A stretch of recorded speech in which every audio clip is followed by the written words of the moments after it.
Do you think it is the system that is set this shit up? You know how people say the system, or would you say it's us as a black people?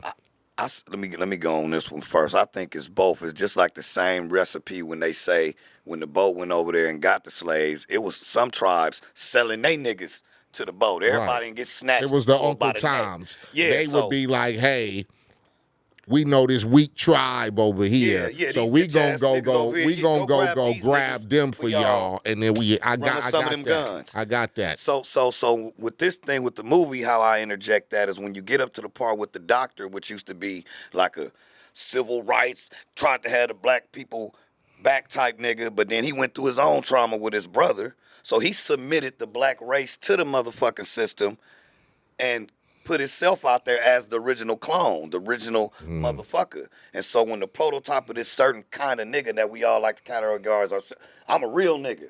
It's a Tyrone syndrome type of thing. Nobody in the movie's named fucking Tyrone. The end of the movie, Erykah Badu song says they clone Tyrone. Like, so remember in the song Tyrone, that was a type of nigga. So what do you think the average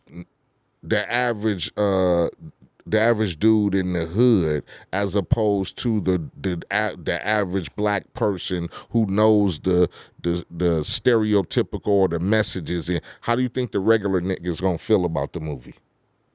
I don't know if they can even understand it, bro. Yeah, because that's what you get. That's what you get from a lot of, like I just said, like a lot of regular niggas that might be in a situation. They're like, man, that shit was stupid. Yeah. It was dumb. Yeah, it's not gonna make sense. Sometimes the truth hurts. And then you see, and then you might see somebody who's educated, who gets what's going on, go, oh, you got to watch this motherfucking movie. That's what made me watch it was the shit I was seeing on Facebook about so many people dissing it because they didn't understand it. Right. That intrigued me about it.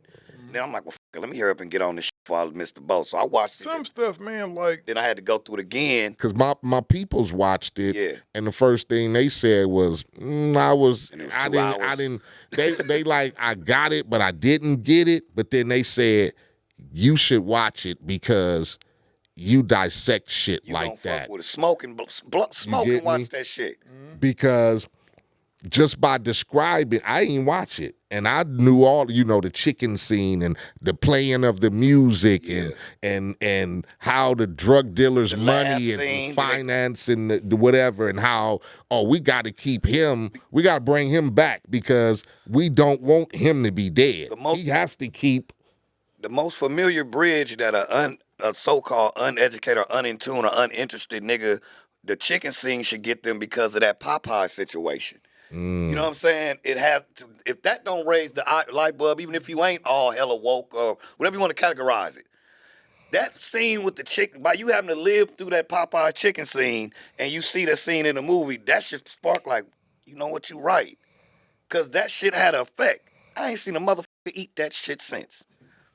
And the effect of that, people dead in Minnesota over that piece, that motherfucker chicken, motherfucker. And everything, my nigga. So that scene kind of because it was chaos and mayhem, but they just made it laughter. So it resonated with you. But it was really violence, that chicken sandwich. So it resonated with you too, because that's the first thing I thought about when I saw the scene, because Jamie Foxx showed his ass in this movie. Come on, and that girl. They both the acting in that motherfucker was like. He ain't Tyrone. Nobody's named that nigga. What I thought about, dude, is how Jamie just stopped before he ate his sandwich and he looked at the room. He just surveyed the room and saw all these people just acting stupid. Because remember in the lab, he started sniffing it. He thought it was coke. Yeah, he thought it was snow. And then if you listen to when the motherfucker asked him how they make the chicken, he say, we just boil it and then put the seasoning on it. We don't, the special shit, whatever the fuck it is. What's the slogan for KFC? 14 spices and booty. It was that same satire. You feel me? That's why I say you got to watch it a couple of times like a nigga watch, like white folks watch The Matrix. They gonna watch that 6-7 times. Cause it's one of them kind of, it's like a nigga Matrix type of vibe. Once you get it, you're gonna be like, oh, well, let me watch it again, see what I missed. Gangster Chronicles, we gon' tell you how it goes. If I lie, my nose will grow like Pinocchio. We gon' tell you the truth and nothing but the truth. Gangster Chronicles, this is not your average show.